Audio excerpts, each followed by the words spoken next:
Hey guys, this is Harish, and you do know very well we are arranging national level interview competition, and it is a second interview of Mr. Saurabh Borikar, second candidate. Welcome, Saurabh, on our this interview. How are Thank you? you, sir. I am fine, sir. Thank you for giving me this opportunity. पहले तो सौरभ आप अपना introduction दीजिए. मेरा नाम सौरभ बोरेकर है और मैं अभी बैचलर ऑफ सोशल वर्क में ग्रेजुएशन कंप्लीट किया हूँ और अभी MSW के लिए मेरी प्रिपरेशन शुरू है.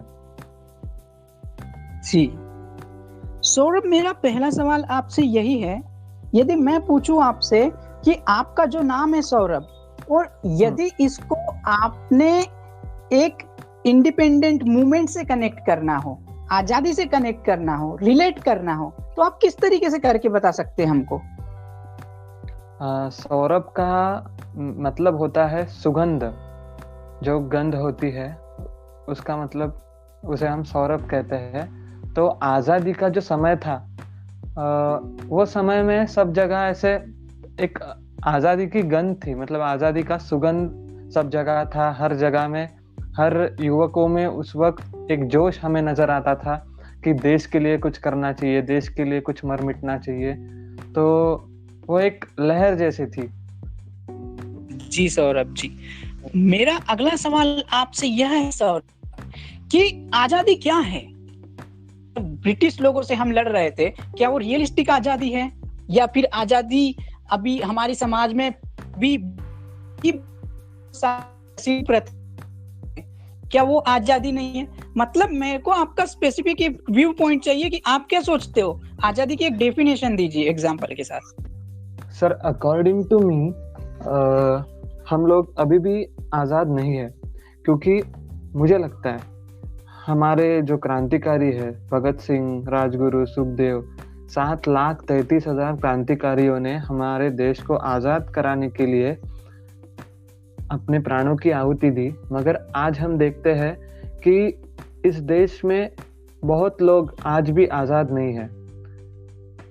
जैसे हम एजुकेशन या फिर शिक्षा की बात करते हैं, आज़ादी के 75 साल के बाद भी हमारे देश में साक्षरता बहुत कम है. और आज भी हम देखते हैं कि सुप्रीम कोर्ट में बहुत से ऐसे केसेस हैं जो पेंडिंग है और उनको अभी तक न्याय नहीं मिल पा रहा है. तो आज़ादी तो वही होंगी ना जिस वक्त छत्रपति शिवाजी महाराज थे.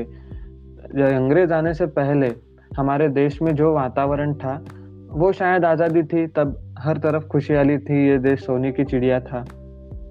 इसलिए मुझे तो भी लगता है कि हमारा देश अभी भी आज़ाद नहीं है, क्योंकि एक मतलब मैं एक महीना में मेरे खुद के ओपिनियन से मैं कहना चाहूँगा कि हमारे देश से गोरे अंग्रेज गए और काले अंग्रेज अभी भी हमारे देश पर उसी तरह, उसी अनुसार राज कर रहे हैं. निश्चित रूप से सर. सौरभ, आपने सिंह का जिक्र किया यहाँ, तो मैं आपसे एक विचार जानना चाहूंगा, आपके क्या ओपिनियन है बारे में जानना चाहूंगा. देखो, भगत सिंह क्रांतिकारी है, इस पे हमको किसी भी प्रकार का डाउट नहीं है बहुत बड़े क्रांतिकारी है, लोग उनकी रिस्पेक्ट भी करते हैं. लेकिन जब हम एक साहित्यकार भगत सिंह को देखते हैं, उन्होंने एक बहुत अच्छी किताब लिखी, मैं नास्तिक क्यों हूँ, है ना? तो आज यदि आप देखोगे कंडीशन है जो एथिस्ट की, तो वो भी तो एक देशभक्त हो सकता है जब भगत सिंह होते. तो हाल ही में आपको पता है, इसको हम लोग सीधे प्रेजेंट से रिलेट कर देते हैं कि रिलीजन का जो मसला हो रहा है इतना गरमारा क्यों है, और आप क्या सोचते हो इस विषय पे? वो तो मतलब देश के लिए जान दे दिए, स्ट्रगल किया, संघर्ष किया, 23 वर्ष के युवा थे, फांसी पे लटक गए, और आज आप देखोगे कि आज का रिलीजन के नाम पे पागल हुआ पड़ा है. और मुझे थोड़ा सा आपका ये भी ओपिनियन दे दीजिएगा कि आप मैं नास्तिक क्यों, इस किताब को यदि आपने पढ़ा है तो आप क्या सोचते हो? जी, मैंने वो किताब पढ़ी है. जब मैं 9th में था तब मुझे मेरे स्कूल में मुझे गिफ्ट की थी वो किताब. तो मेरा खुद का ओपिनियन मैं ये बताता हूँ कि हमारा देश जो है, हमारे देश में जब मुगलों का आक्रमण हुआ तब छत्रपति शिवाजी महाराज आए. जब ब्रिटिशों का आक्रमण हुआ तब ढेरों क्रांतिकारक आए. मतलब ये जो भारत माता है ना, ये कभी वीर विहीन नहीं रही है. इस देश में एक महापुरुष जाता है तो दूसरा आता ही आता है। तो 1947 के बाद जो विदेशी ताकतें थी उनको ये बात समझ चुकी थी कि ये देश ऐसा देश है कि यहाँ पे वीर पैदा होते हैं, हर घर घर में वीर है, और इन लोगों में एक अलग ही ताकत है जो अपने खुद के पर्सनल लाइफ से, मतलब उनका जो निजी जीवन है, निजी जीवन से बढ़कर उनके लिए सबसे ज्यादा देश महत्व का होता है। आज हम देखते हैं हमारी जो भारतीय सेना है या फिर भारतीय वायु सेना है, यहाँ सभी जाति धर्मों के युवक युवतियां जाते हैं, मगर वहां जाने के बाद उनका मंदिर, मस्जिद, गुरुद्वारा या फिर गिरजाघर सभी एक ही जगह पे होते हैं। वहाँ हिंदू मुस्लिम यह भेदभाव नहीं होता। मगर वो लोग हमारे देश के सरहद पर देश की रक्षा कर रहे हैं, पर यहाँ देश के अंदर हम लोग इन ऐसे नेताओं को लाते हैं जो इस देश में धार्मिक आधारों पर दंगली निर्माण करना या फिर धर्म में भेदभाव निर्माण करना। मुझे तो लगता है कि भगत सिंह जी ने जो मैं नास्तिक हूं में जो लिखा है कि वो नास्तिक नहीं थे, उनकी श्रद्धा थी, बट वो एक निराकार को मानते थे, उनकी श्रद्धा थी देश पर। अब जब हम धर्म की बात करते हैं, एक फौजी है तो उनका धर्म है देश की रक्षा करना, एक शिक्षक है तो उनका धर्म है लोगों को पढ़ाना। जब वैसे ही हर किसी ने, अगर नेता है, नेताओं का काम है कि लोगों की समस्याओं को सुलझाना, उनकी मदद करना। अगर हर इंसान ने अगर उसका धर्म का पालन किया तो कोई हिंदू नहीं होगा, कोई मुसलमान नहीं होगा। ये तो धर्म का पालन, धर्म आवश्यक ही है अपने लिए, मगर इन्होंने जो विदेशी ताकत है जो हमारे देश को छोड़ के गए हैं, तथाकथित हमें आज़ादी मिली है, और वो ये देख रहे हैं कि इस देश के युवकों को हम किस तरह एक डाइवर्ट कर सके, उनका मन कैसे हम विपरीत दिशा में ले जाकर उनको आपस में ही जो प्रिंसिपल, जो नीति उन्होंने यूज की थी हमारे देश में जब 1857 का प्लासी का युद्ध हुआ था, तब डिवाइड एंड रूल, मतलब तोड़ो और राज करो, वो ही आज ही शुरू है। आज भी हमारे नेता, हमारे काले अंग्रेज वही प्रिंसिपल यूज कर रहे हैं और उसी नीति पर चल रहे हैं। सर, निश्चित रूप से आपका आंसर था वो बहुत ही सराहनीय था। उसके साथ साथ मुझे आपका पर्सनली एक बात बहुत पसंद आई कि आपने कहा कि धर्म ये एक पेशे के साथ साथ बदलता रहता है। धर्म एक प्रकार का स्थायी रूप नहीं है। जैसे आप शिक्षक हो तो आपका धर्म सर्वप्रथम यह है कि विद्यार्थियों को किस प्रकार की अच्छी शिक्षा आप प्रदान कर सकते हो। आप सैनिक हो तो लड़ना आपका धर्म है। यदि आप नेता हो तो आपको लोगों की सेवा करनी चाहिए। जैसे मैं एक बात यहाँ पे सम्मिलित कर दूं कि 1950 के समय बहुत अच्छे नेता थे। मैं किसी एक पर्टिकुलर नेता की बात नहीं करूंगा। आप राम मनोहर लोहिया को उठा लो, बाबा साहब आम्बेडकर को उठा लो, या किसी को भी उठा लो, लाल बहादुर शास्त्री को उठा लो, जैकेट फटी हुई है, विदेश यात्रा पे जा रहे हैं, क्यों हो रहा है? लेकिन आज जो है नेतागिरी भी एक बिजनेस में कन्वर्ट हो गया है। मैं क्षमा चाहूंगा मेरे विचार यहाँ ऐड करने के लिए, लेकिन तो मुझे लगा। मेरा अगला सवाल है सौरभ आपसे कि जैसे समझो अभी सौरभ तो है अभी वर्तमान में, लेकिन सौरभ को एक टाइम मशीन मिल गई, सौरभ को भेज दिया गया 1920 में, तो या फिर आजादी के पहले, मोटा मोटा लगा लेते हैं कभी भी, तो सौरभ ऐसा कौन सा क्रांतिकारी बनना चाहेगा, समाज सुधारक बनना चाहेगा जो परिवर्तन ला सकता है? तो क्या बनना चाहोगे आप? कौन सा किरदार अपने स्वयं में देखना चाहोगे आप? वैसे तो अभी हम उतने एबल तो नहीं है कि किसी किरदार से हम खुद से एक मतलब उनसे बराबरी कर सके, मगर मैं खुद से जो होता, अगर मैं उस समय होता तो मैं सचमुच गांधी जी के विचारों पर चलता और भगत सिंह जी के भी विचारों पर चलता। मतलब जो सुभाष चंद्र बोस जी की जो उन्होंने आजाद हिंद सेना का जो संगठन किया था, तो मैं उनके संगठन से जुड़ने की मेरी बहुत इच्छा होगी, अगर ऐसा कोई भगवान ऐसे ऊपर से कृपा कर दे। और आपने जो टाइम मशीन की जो बात की सर, आपने जो टाइम मशीन की बात की, तो मैं ये भी सोचता हूँ सर, अगर टाइम मशीन भगत सिंह जी को मिलती है और भगत सिंह उस वक्त से हमारे वक्त में आते हैं तो वो सच में वापस चले जाएंगे, क्योंकि उन्होंने जिस देश की कल्पना की थी उस देश की आज पूरी तरह बर्बादी हो रही है। वो देश पूरी तरह बैंक करप्ट हो गया है और वो भगत सिंह भी नहीं देख पाएंगे। जी सर। सौरभ, आपने थोड़ा कॉम्प्लिकेशन क्रिएट कर दिया है यार। आप बोल रहे हो कि भगत सिंह के भी साथ रहना पसंद करते, सुभाष चंद्र बोस और गांधी जी तो हिंसा का समर्थन ही नहीं कर रहे हैं। तो आप इस चीजों को किस तरीके से मैनेज करोगे? देखिए, हमारे जो भगवान है, हम जो भगवान की मूर्तियां जब देखते हैं तो हमारे भगवान के हाथ में शस्त्र भी होता है और शास्त्र भी होता है। अगर हमें क्रांति लानी है तो शस्त्र और शास्त्र दोनों को साथ मिलाकर ही काम करना हो तो भी हम क्रांति ला सकते हैं। जैसे छत्रपति शिवाजी महाराज, छत्रपति संभाजी महाराज, ये शस्त्र शास्त्रार्थ पारंगत थे। और गांधी जी की बात सही है ना सौरभ, जी आपकी बात पूर्णतः सही है। गांधी जी की नीति पर इसलिए मैं चलना चाहता हूँ क्योंकि गांधी जी ने कभी एक विशिष्ट धर्म का साथ नहीं दिया या फिर विशिष्ट गठ का साथ नहीं दिया। उन्होंने सबको साथ लेकर चले हैं वो, और उनकी नीति ऐसी थी कि उन्होंने गांव जोड़ा था। और भगत सिंह तो हमारे युवकों के आदर्श ही है। और जहां हिंसा होती वहां तो अगर टिट फॉर टैट धोरण रखते हैं तो ये तो होना ही है निश्चित रूप से। लेकिन क्या मैं ये मान लूं कि दोनों अपनी जगह सही थे, आप ये कहना चाह रहे हो? जी बिल्कुल। मतलब अपनी अपनी एक सोच होती है, किंतु उस सोच की जो दिशा है वह एक सकारात्मक उद्देश्य की ओर होना चाहिए, ये कह रहे थे सौरभ। भले ही उसमें दोनों मतभेद थे मगर मनभेद नहीं थे, उद्देश्य दोनों का एक ही था। क्या बात है, मतभेद थे किंतु मनभेद नहीं थे। जज साहब नोट कर लीजिए इस चीज को। मेरा अगला सवाल आपसे यह है सौरभ कि जैसे आप ने पढ़ा होगा, इतिहास पढ़ा होगा, स्वतंत्रता संग्राम पढ़ा होगा, हमको आप 3 चीजें ऐसी बता दीजिए जो हम उस स्वतंत्रता संग्राम से सीख सकते हैं और वो हमने अब तक सीखी ही नहीं है। जी बिल्कुल। सबसे पहली बात जी, सबसे पहली बात रॉलेट एक्ट आया था। रॉलेट एक्ट के वक्त शायद 1909 या 10 की बात है।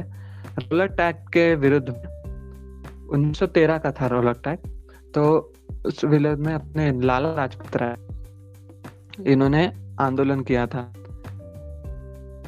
Simon go back. और उसी एक्ट के विरोध में जालियनवाला बाग में बहुत बड़ी संख्या में हमारे भारतीय लोगों की हत्या कर दी गई थी। तो उस घटना से हमें कुछ सीखना चाहिए था। हमारा देश 1947 में आजाद हुआ, और जब मैं भी किसी पार्टी के आधार पर नहीं बात कर रहा हूँ, हमारे देश की सारी पार्टियां इक्वली है। तो 1997 मतलब 1997 में हमारे देश के आजादी के 50 साल पूर्ण हुए थे। जिस अंग्रेजों ने जालियनवाला बाग में हमारे इतने सारे निर्दोष भारतीयों की हत्या कर दी, उसी देश के रानी जब हमारे आजादी के 50वें सालगिरह पर हमारे देश में आती है, तब हमारी भारत सरकार उनको 21 तोहफों की सलामी देती है। और इतना ही नहीं, तो उनको जालियनवाला बाग में दर्शन कराने ले जाती है। मतलब उन्हें वो दिखाना है कि देखिए, यहीं पे आप लोगों ने हमारे निर्दोष भाई बहनों की हत्या की थी। और इनसे बढ़कर भी किया है हमारे तत्कालीन गवर्नमेंट ने, जो दिल्ली में कोराडी है, कोरोनेशन पार्क की गई है। वहाँ कोरोनेशन पार्क में जॉर्ज पंचम, क्वीन एलिजाबेथ, इन सबके स्मारक वहाँ पे बनाए जा रहे हैं और बहुत ही सुंदर गार्डन बनाया जा रहा है। मैं ये कहना चाहता हूँ सर, हमारे घर में जब कोई किराए से रहना आता है तो वो उनके हिसाब से हमारे घर को रिनोवेट करता है या फिर सामान रखता है। अगर अपना सामान कुछ रहा तो वो किराएदार जब घर छोड़ के जाता है तो हम वो रूम को वैसे ही रखते हैं या फिर उसे अपने तरीके। जी, आपकी आवाज थोड़ी ब्रेक हो रही है।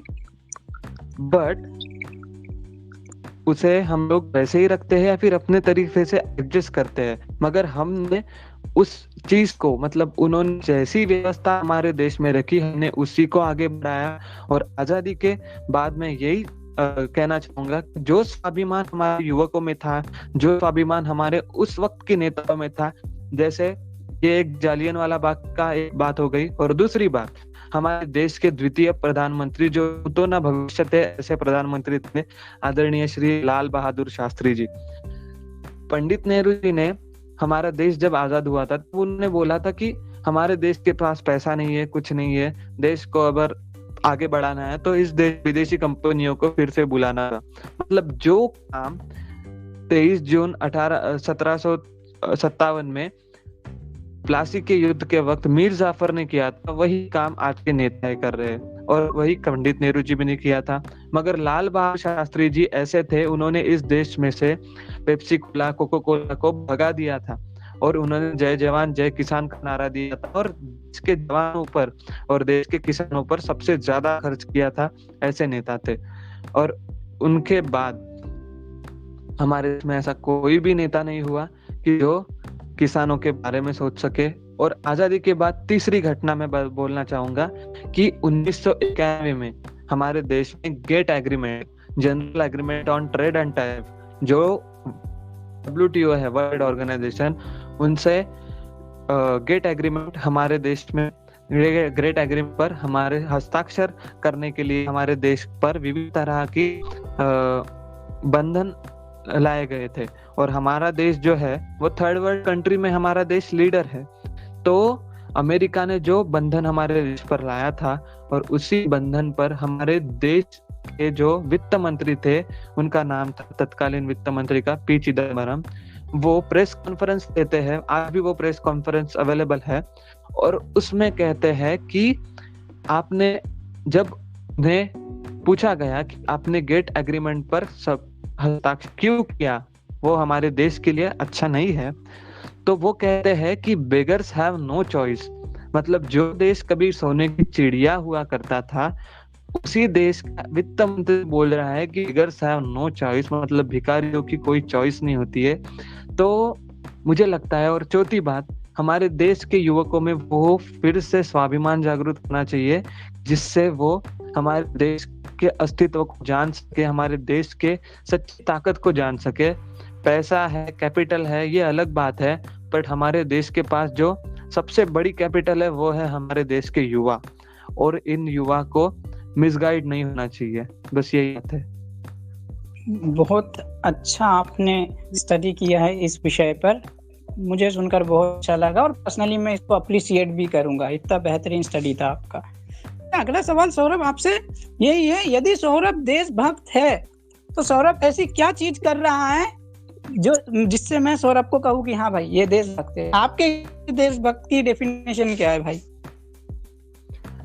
जी, आपको भी पता है कि देशभक्त मैं इसका फॉलोअर से ज्यादा परम पूजनीय श्री राजीव भाई, मतलब देश स्वतंत्रता पूर्व जितने भी क्रांतिकारक थे, और स्वतंत्रता के बाद भी जितने क्रांतिकारक है, जैसे अन्ना हजारे हो गए, लाल बहादुर शास्त्री हो गए, नरेंद्र दाभोलकर हो गए, ये तो है ही मेरे आदर्श, बट राजीव भाई भी मेरे आदर्श ही है। मैं उनके विचारों पर लोगों तक पहुंचाने का काम करता हूँ, चाहे कोई भी मिले। आज हम देखते हैं कि लोगों में एक इन्फीरियरिटी कॉम्प्लेक्स हो गया है।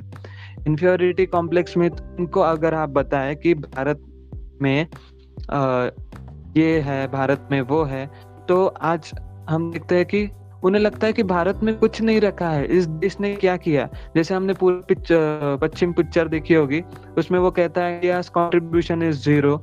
तो जीरो जब बोलते हैं हम, जीरो का भी कंट्रीब्यूशन इस देश ने ही दिया है। तो वही भारत में, मतलब किस तरह की भारत में मेटलर्जी थी, भारत में किस तरह की सर्जरी थी, किस तरह का चिकित्सा विज्ञान था, किस तरह का आयुर्वेद था। तो यही बात मैं लोगों तक पहुंचाता हूँ, लोगों को बताता हूँ अगर कोई मिलता है। और सबसे ज्यादा मैं, जो छोटे बच्चे हैं हमारे युवा की, मेरे घर के आजू बाजू में रहते हैं, मैं उनको बताता हूँ। अगर उनको कभी हिस्ट्री पढ़ाना रहा तो किताबों में जो हिस्ट्री पढ़ाई जाती है वो न पढ़ाते हुए मैं मेरी खुद की जो स्टडी है मैं वो पढ़ाता हूँ उन्हें, ताकि उनमें इन्फीरियरिटी कॉम्प्लेक्स निर्माण ना हो, उनमें एक स्वाभिमान पैदा हो। बहुत अच्छी बात की आपने। सौरभ के सपनों का भारत क्या है? मेरे सपनों का भारत यही है, इस देश में फिर से भगत सिंह, राजगुरु, सुखदेव, लाल बहादुर शास्त्री जैसे वीर महापुरुष निर्माण होने चाहिए। और मेरे सपनों का भारत तब साकार होगा जिस वक्त ये भारत देश कर्ज मुक्त होगा, और इस कर्ज मुक्त करने के लिए और इस देश में जितने भी अंग्रेजों के कानून चल रहे हैं वो नष्ट हो गए। और सबसे बड़ी बात मैं कहना चाहूंगा सर कि कोई देश जब आजाद होता है ना, हमारे देश की आजादी के लिए हमारे ढेरों लाखों युवकों ने अपने प्राण दी, मगर हमारे देश को आजादी, हमारा देश पहले भी था, हमारे देश आज भी यही पढ़ाया जाता है कि वास्को द गामा ने भारत की खोज की, पर भारत देश तो वास्को द गामा के दादा परदादा से भी पहले क्या था, और हमारा देश तो उनसे भी ज्यादा विकसित था तब, फिर भी हमें वो चीज पढ़ाई जाती है अभी भी। और मैं यही कहना चाहूंगा कि हमारे देश में अगर क्रांति लानी है तो सबसे पहले हमारे देश को कर्ज मुक्त करना पड़ेगा और अंग्रेजों के जो कानून है वो नष्ट करने पड़ेंगे। और तीसरी बात, हमारे देश को जो आजादी मिली है वो आजादी मिली नहीं है, वो आजादी दी गई है। ब्रिटिश पार्लियामेंट से इंडियाज इंडिपेंडेंस एक्ट 1947 ये पारित हुआ, उसके बाद में वो भारतीय पार्लियामेंट में पारित हुआ, और उस कायदे के आधार पर इस देश को आजादी दी गई है। तो हम जो बोलते हैं हम आजाद हुए, या फिर हमारे भगत सिंह, राजगुरु, सुखदेव, इन्होंने जो प्राणों की आहुति दी, इन सत्ता के लिए, सत्ता के पीछे लालच में जो हमारे नेता थे हमारे देश के, उन नेताओं की वजह से एक कायदे के आधार पर हमारे देश की आजादी मिली है। मैं चाहता हूँ कि वो कायदा नष्ट हो जाए पूरी तरह। ठीक सर, मेरा प्रश्न आपके लिए ये है कि जैसे समझो अभी देश को समस्याओं का सामना करना पड़ रहा है, वो समस्या आपके हिसाब से अलग अलग हो सकती है। तो यदि मैं आपको कहूँ कि जैसे आप राजू दीक्षित के भी बहुत बड़े कायल हैं, तो मैं कहूँ कि लोगों को जागरूक करना है, तो आप हमें एक थोड़ा सा नमूना दिखाओ कि आप किस तरीके से जागरूक करोगे लोगों को उन समस्याओं के प्रति। वो समस्या कुछ भी हो सकती है। जी बिल्कुल, अगर हमें लोगों को जागरूक करना है तो सबसे पहले अगर कोई समस्या है, अगर एक गाँव है, उस गांव में अगर पानी की समस्या है, या फिर नहीं, मतलब मैं ये बोल रहा था कि जैसे राजू दीक्षित प्रेरित करते हैं ना, भाषण देते हैं, हाँ जैसे गांधी भाषण। हाँ, तो मैं वही मतलब लोगों को एक संगठन बना के जो एक नेटवर्क क्रिएट करेंगे, और सब लोगों को, और सभी लोग नहीं, कुछ ऐसे ही गिने चुने जिनके खुद के एक गठ हो, जैसे एक जन है उनका अगर 10 लोगों का गठ हो, तो मैं एक मॉनिटोरियल सिस्टम का यूज करूंगा। क्योंकि आज के वक्त में हम देखते हैं कि व्हाट्सएप, फेसबुक, यही पे ढेरों लोगों के ग्रुप, जब संगठन की बात आती है तो संगठित बहुत कम लोग होते हैं। तो जो भी लोग संगठित होंगे उन्हें वही हमारे देश का सबसे बड़ा एक स्वाभिमान, और हमारे देश में अभी फिलहाल क्या चल रहा है उस सबसे ज्यादा मैं कहना चाहूंगा कि हमारे देश के सच्चे नेता और सच्चे हीरोज कौन है, जो सरहद पे जो खड़े हैं वो हमारे देश के नेता है। और मैं तो यही चाहूंगा कि सेना में जो रिटायर्ड होते हैं उन्हें हमने पार्लियामेंट में भेजना चाहिए। वो देश क्या होती है, देशभक्ति होती है, वही लोग हमें सिखा सकते हैं सर। ठीक है, ये तो आपने सही उदाहरण दे दिया, ये मुझे भी समझ में आया। जैसे मैं ये बोल रहा था, वो शब्द बताइए, वो शब्द क्या होंगे जो आप लोगों से कहना चाहोगे? एक प्रकार का हमको भाषण का नमूना या जागरूक कर रहे हो, इसका नमूना चाहिए था आपकी ओर से। मैं तो यही कहूंगा कि हमारा जो देश है, ये जो भारत माता है, लोगों को जागरूक करने के लिए, मतलब जो एक हाथी होता है सोया हुआ, हमारे देश जो युवक है वो एक सोए हुए हाथी जैसे है। जिस दिन ये युवक जाग जाएंगे, उस दिन इस देश के भ्रष्ट नेताओं को, इस देश के गलत नीतियों को आप सब लोग जब एकत्रित होंगे, जब आप सब लोग जागरूक होंगे, जब आप सबको अपने अधिकार पता होंगे, तो आप सभी इन नेताओं को, इनके नीतियों को अपने पैरों तले रेंगे। क्या बात है सौरभ जी, बेहतरीन वक्तव्य का प्रदर्शन आपने किया। यह बात मैं पूरे दावे के साथ कह सकता हूँ, इसमें छोटी सी भी गलती की गुंजाइश नहीं थी। आप जब बोल रहे थे तो परिपक्वता झलक रही थी, विषय का ज्ञान भी झलक रहा था। भाई साहब, मैं कोई नहीं होता हूँ जज करने वाला, मेरा काम बस इतना है, साक्षात्कार लेना और जजेस तक के पहुंचा देना। दूसरी बात मैं यहाँ पे ये बताना चाहूंगा सभी को, जैसे एक बहुत बड़ी समस्या है, कई स्पर्धकों ने मुझसे पूछा भी कि नेटवर्क चला जाता है सर। बिल्कुल दिक्कत में आने की जरूरत नहीं है, जज साहब ने हमको कह दिया है कि नेटवर्क जैसी ये दुय्यम दर्जे की चीजों से मार्क्स आपके कटेंगे नहीं, ठीक है। तो उस ये दिक्कत पे ना रहिए। और आपका बहुत बढ़िया इंटरव्यू था, आप हमारे इस इंटरव्यू में आए, इसलिए बहुत बहुत आपका शुक्रिया। अब 76वें स्वतंत्रता दिन के उपलक्ष्य में जो ये प्रतियोगिता हम लोगों ने आयोजित की है, तो यदि आपको इन देशवासियों को एक ऐसा संदेश देना हो तो वह क्या संदेश होगा सौरभ जी? देशवासियों को तो यही संदेश देना चाहूंगा कि नहीं है समय गहन निद्रा में सोने का, समय है एक होने का, न मतभेदों में खोने का। क्या बात है, क्या बात है। बहुत बहुत शुक्रिया सौरभ जी फिर से।